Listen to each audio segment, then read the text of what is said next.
This is either the start of something really cool or really awkward. Hello, my geeks and peeps, my explainers and entertainers, my little oodle-ollies. Who are you? I'm Rebecca.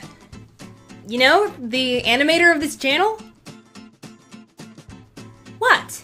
The premiere of live action Becca. How do you live action anyway? Something about a lot of jump cuts? MU ball!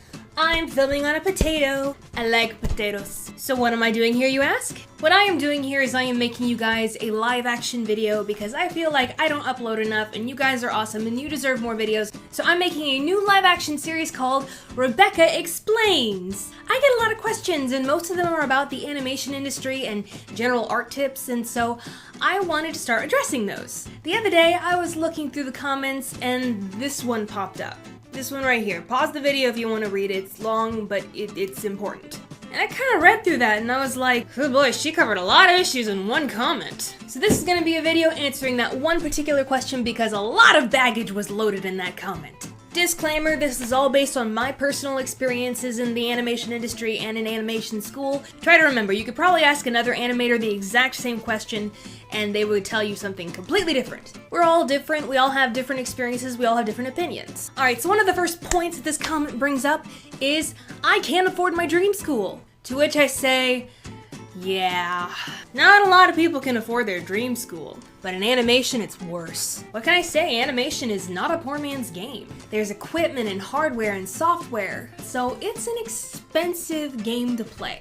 And I'll tell you what, I went to one of the most expensive schools out there, and it was quite a dent in my pocket. But here's the thing, everyone's in debt over art school. I have friends who did a full 5 or 4 years on nothing but loans. They are in debt like over $100,000. I'm lucky enough that I only got saddled with like partial that because my mom and dad actually footed a lot of the bill. So unfortunately, wanting to be an animator usually means you're gonna be in some debt. But that's the price a lot of schools have to ask in order to afford all the hardware and software and guest speakers and staff that they use to teach you. Which I guess that kind of cascades into the next point of this question. Does which school you go to matter? You know what they tell you in the industry all the time? Oh, it's not which school you went to, it's what you can do. Yeah, you know what, that may be true, but not all animation programs are created equal. Some schools have all the money. Some schools have all the software. Some schools have the amazing staff that actually worked out in the industry at places like Pixar and DreamWorks. Some schools have a higher standard of what they consider to be an A+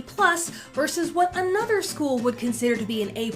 I'll give you an example. Before I went to Ringling College of Art and Design, I went to a small reputable private university, and they had an animation program there. But here's the thing, on their website, this is the student work that they decide to showcase. This is what's on their website, this is what they're proud of, this is A+ material to them. And if you go to the website of one of the big animation schools, you see material like this. This is A+ material to a school like Ringling, or CalArts, or SCAD. SCAD stands for Savannah College of Art and Design, in case you wanted to know. They won the Annie this year. And I know there's been so much controversy about whether your school matters, and if you really want a job in the animation industry, you have to go to CalArts. If you have a really solid portfolio and demo reel, recruiters are not going to care what school you went to. If you're amazing without even going to art school, you'll get the job. But if you're like me and had never touched animation before, like literally the first time you even attempt animation or open up an animation software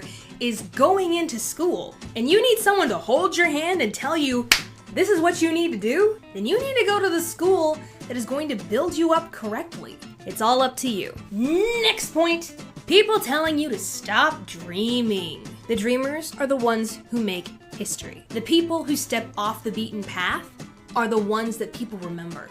The people who step out of their comfort zone and forsake what everybody else is telling them, they're the ones that accomplish things. And that can be you. People are always going to tell you that you need to stop dreaming, that you need a safe job, that you need a stable job, that you should do what everybody else is doing. Risk-taking is not for everybody. Heck, I'm not even sure it's right for me. What am I doing? But just because someone is too afraid to step out of their own comfort zone doesn't mean you should be. And you're not going to be able to until you believe that yourself. This really is starting to sound a little cliched in what every single successful person ever tells anybody, anywhere. But here's the thing, it's true. You can fail all day long at something you hate. It's something that is considered safe. You can work for 10, 15, 20 years in a safe company, doing a safe job that provides you stability, and one day they could just up and fire you. And so you failed at something, one, you thought was safe, and two,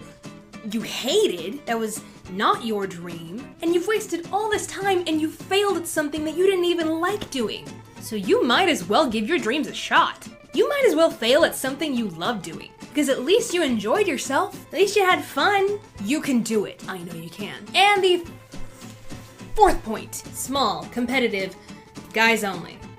Small industry, I don't know if I'd call it that, although it just keeps getting smaller with all the layoffs happening. At this very moment, the industry is going through a really weird place. It's like, animation doesn't sell, and if one animation movie is a flop, then the whole industry is a flop. Hollywood is stupid that way. I believe if you're in that tier of people who are good enough to make a living out of it, I think there is always a spot for you somewhere. One of my best friends immediately left school and worked for a medical animation studio. It's a job, it pays the bills, it's animation. So if you don't try to hang on to the idea of, oh, you have to go to a big name studio and you have to work in story-driven animation at all times, then you'll find a job somewhere. Competitive.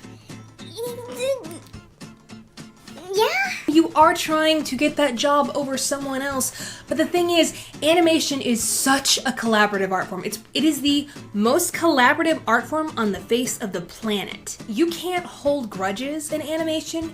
You can't be mean to each other in animation. You can't burn bridges in animation. I've gotten so many freelance jobs because my friends in the industry would pass people along to me. That's how a lot of work is given out in the animation industry. That's how a lot of jobs are filled, is through connections. So you gotta have friends in the industry. You got to be nice to people. Competitive, yes. Cutthroat, no. There's a difference. And then last but not least, women in animation. I'm trying too hard. Women in animation. Yeah. Here's a fun topic to speak about. Animation, for the most part, has been a boys' club. Pixar's gotten in a lot of trouble for that. But they're trying. They did make Brave and have Brenda Chapman direct it and then fire her in the middle of it, but she still got the Oscar. Politics, politics, politics, politics. But here's the thing, it's changing. One of my animation teachers, who was an actual alumni of the same school, said that his class was 80% men. And then he looked around at our class and noticed that over half of the students were women. And in the class below mine, 60% of them were girls. It's a brand new wave of women entering the industry. Come ride it with me. I actually feel more acceptation and more love and more inclusion in my industry from men and women than any other place I've been. You just gotta change a couple things. Constantly pushing to better yourself. So I guess that wraps up that question. Let me know how I'm doing. Did I do okay? Did I do my first live action all right? I needed more jump cuts, didn't I? Yeah! Well, hello there, darling. Terrible rarity impression. And now that you've seen my face, you can recognize me at the conventions that I never show up to. That hurt. Let's make this a thing so I don't upload every 5 months. So if you want me to continue with the Rebecca Explains video series, then go ahead and ask away in the comment section below, or you can ask me at either of these Twitter handles. And hey, also ask me questions at either of these 2 Instagram handles. And don't worry, more animation coming your way. And don't forget to subscribe! Hands! Anyways guys, thank you for tuning in, but now I gotta tune out. Bye!